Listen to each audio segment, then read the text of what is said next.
This is the Engines of Our Ingenuity, made possible by the Friends of KUHF Houston. Today, our guest, classicist Richard Armstrong, goes cuckoo over brood parasites. The University of Houston presents this series about the machines that make our civilization run and the people whose ingenuity created them.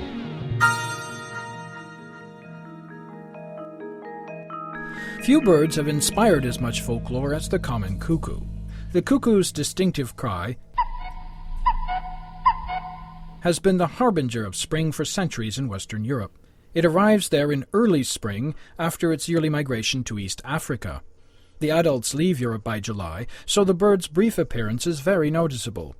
The Greek poet Hesiod talked about the time of year when the cuckoo first cuckoos in the leaves of the oak and brings joy to mortals on the boundless earth. But the cuckoo has also brought confusion to mortals with its disturbing behavior. For the common cuckoo is a brood parasite. This is a bird that lays its eggs in the nest of another species, leaving the foster parents to raise its young. Since maternal instinct sounds so natural, the cuckoo's shocking actions cried out for explanation. Aristotle thought the cuckoo should be praised for its resourcefulness.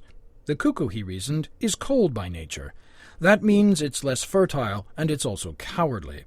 In Aristotle's physiology, heat is associated with aggressiveness and fertility. His cuckoo, thus, cannot incubate or defend its own few eggs, and so it wisely resorts to slipping them into the nest of a surrogate mother.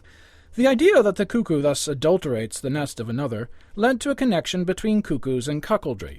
Indeed, the word cuckold is derived from cuckoo.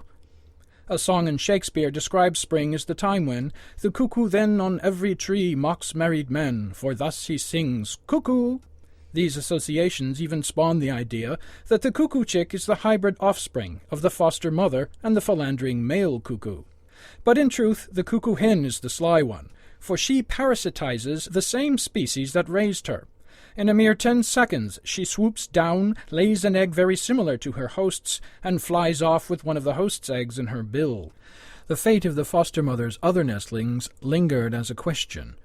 The most grisly account comes from Rome's greatest naturalist. Pliny the Elder thought the young cuckoo snatches food from its nestmates, and the foster mother comes to admire the larger bird as it grows in size and strength.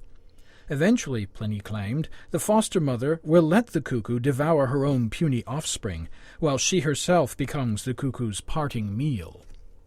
The truth is rather different, but no less troubling. Edward Jenner in the 18th century discovered the cuckoo chick instinctively ejects the eggs of its foster siblings.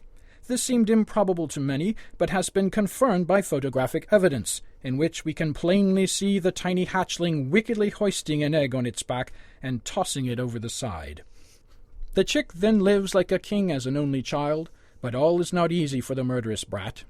By July, its relatives have disappeared, and in September it must find its own way to East Africa, with nothing but raw instinct to guide it. And this mystery remains. Just how do young cuckoos find their deadbeat parents and their friends all by themselves? Perhaps the cuckoo is not so cowardly after all. I'm Richard Armstrong at the University of Houston, where we're interested in the way inventive minds work.